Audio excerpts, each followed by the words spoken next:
Oke,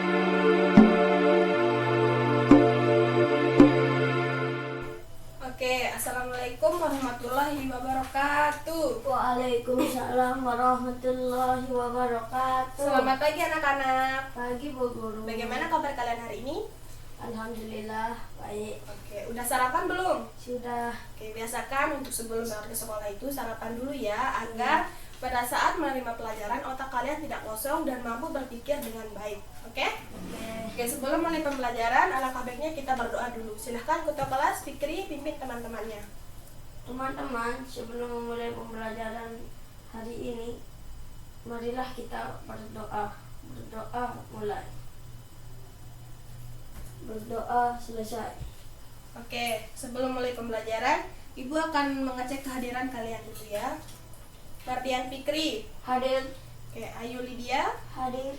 Salsa Artika Rusna, Hadir. Arni Nazali, Hadir. Rizky Apriani Dahlan. Hadir. Oke, hadir semua ya. Ya. Oke, sekarang ada yang tahu nggak materi pembelajaran kita hari ini tentang apa? Tahu Bu, Tentang apa? indahnya negeriku. Oke, salah satu contoh indahnya negeriku itu seperti apa? Tahu Bu, seperti yang ada di Lombok. Oke, beri tepuk tangan untuk temannya. Oke, salah satu contoh indahnya negeriku itu seperti yang ada di Lombok. Contohnya seperti pantai-pantainya, kulinernya, gunung Rinjaninya, semua yang ada di Lombok ini termasuk indahnya negeriku. Oke, sekarang kita akan masuk ke materi pembelajaran kita, di mana dalam tema indahnya negeriku ini kita akan membahas 3 materi, yaitu yang pertama hak dan kewajiban, yang kedua gerak dasar tari, dan yang ketiga kosakata. Oke, sekarang Ibu akan nanya kepada kalian, ada yang tahu nggak hak kita sebagai warga negara itu seperti apa? Mematuhi apa? peraturan.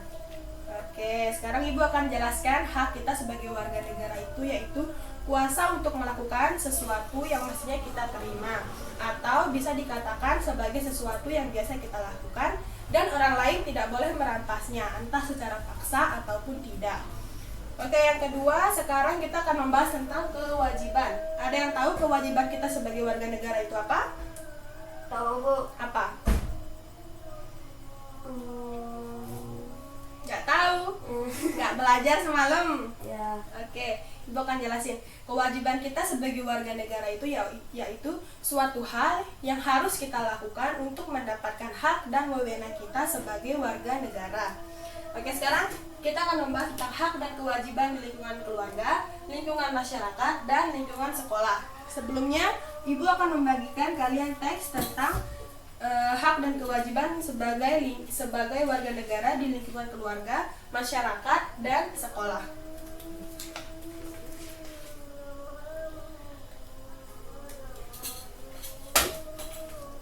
Oke, tadi Ibu sudah bagikan kalian teks tentang hak dan kewajiban kita sebagai warga negara. Ada yang mau bertanya?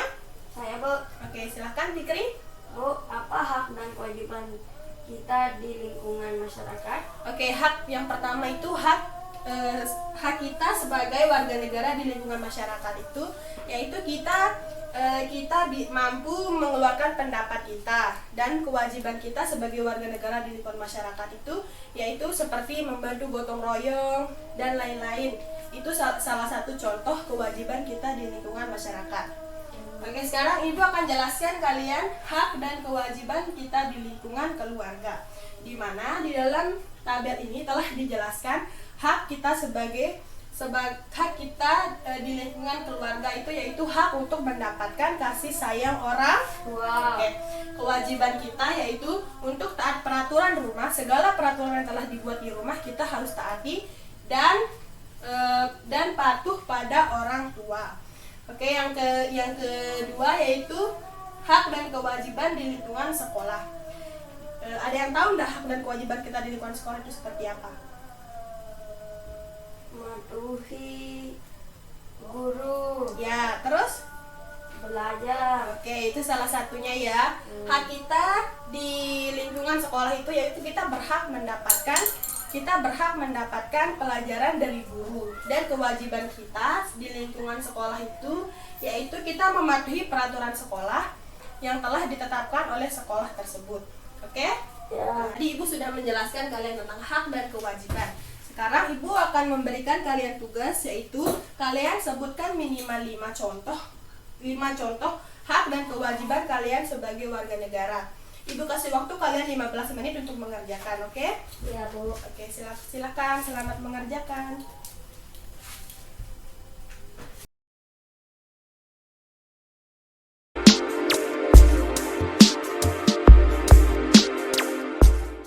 Oke, sekarang kita akan masuk ke materi pembelajaran kita kedua, yaitu tentang gerak dasar tari. Ada yang tahu nggak gerak dasar tari itu seperti apa? Tahu, Bu? Tahu? Tahu. Apa? Menggerakkan tangan, kaki, mata, Oke, terus? badan, Oke. dan jari. Oke, pinter. Beri tepuk tangan dulu untuk temannya yang sudah menjawab. Sekarang Ibu akan menjelaskan sedikit tentang gerak dasar tari. Gerak dasar tari adalah gerakan yang terpenting di dalam tarian, yaitu di mana dalam gerak dasar tari ini melibatkan seluruh anggota tubuh manusia seperti kepala, mata, tangan, jari, dan kaki, seperti yang sudah dijelaskan tadi oleh temannya. Nah, sekarang Ibu akan bertanya, ada yang tahu nggak nama-nama dari gerak dasar tari tangan ini? Tahu, Bu? Ya, silakan Fikri jawab. Gerak ukel, Terus, sembah, terus. dan tumpang. Oke, beri tepuk tangan untuk temannya. Nah, tadi setelah kita belajar tentang gerak dasar tari, sekarang Ibu akan memberikan kalian tugas. Di sini di dalam tugasnya ini yaitu kalian sebutkan ragam gerak dasar tari dan berikan masing-masing contohnya, oke? Oke.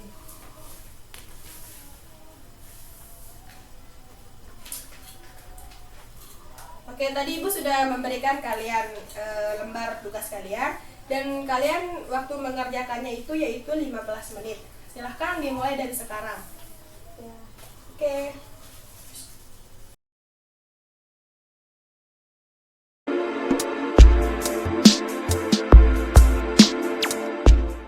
Oke, sekarang kita akan masuk ke materi kita yang ketiga, yaitu tentang kosakata. Ada yang tahu nggak kosakata itu apa? Tahu, Bu? Apa? Ada kosakata aktif dan pasif. Itu bagiannya. Pengertian kosakata apa? Tidak tahu, Bu. Oke, Ibu akan jelasin ya. Kosakata adalah suatu aspek bahasa yang sangat penting keberadaannya. Di mana di dalam Kamus Besar Bahasa Indonesia ini, kosakata memiliki arti yaitu sebagai perbendaharaan kata. Oke, sekarang kosakata ini memiliki dua bagian. Ada yang tahu dua bagian itu apa? Kosakata aktif dan pasif. Oke, ada yang tahu penjelasannya? Ada yang tahu nggak penjelasannya kosakata Tidak pasif tahu, dan Bu. aktif?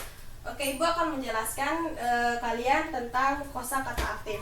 Kosakata aktif ini adalah kosakata yang frekuensi penggunaannya sangat penting dipakai dalam berbicara atau menulis. Yang kedua yaitu tentang kosakata Pasif. Oke, dalam kosakata pasif ini adalah kosakata yang frekuensi penggunaannya sangat jarang dipakai, bahkan sudah tidak terpakai sama sekali. Selanjutnya di sini ada contoh kosakata pada bacaan, yaitu yang pertama kosakata baku yang diartikan wajib. Kosakata baku wajib artinya harus dilakukan. Kosakata sapaan kolonial artinya penjajahan. Dan yang kedua pemerintah artinya orang atau lembaga yang mengatur tata laksana suatu negara. Kosakata serapan ekspor artinya mengirim barang ke luar negeri. Oke, sekarang Ibu akan memberikan kalian tugas, yaitu Ibu akan memberikan kalian teks tentang proklamasi, dan kalian akan mencari kosakata apa saja yang terdapat dalam teks tersebut. Jelas? Jelas. Oke.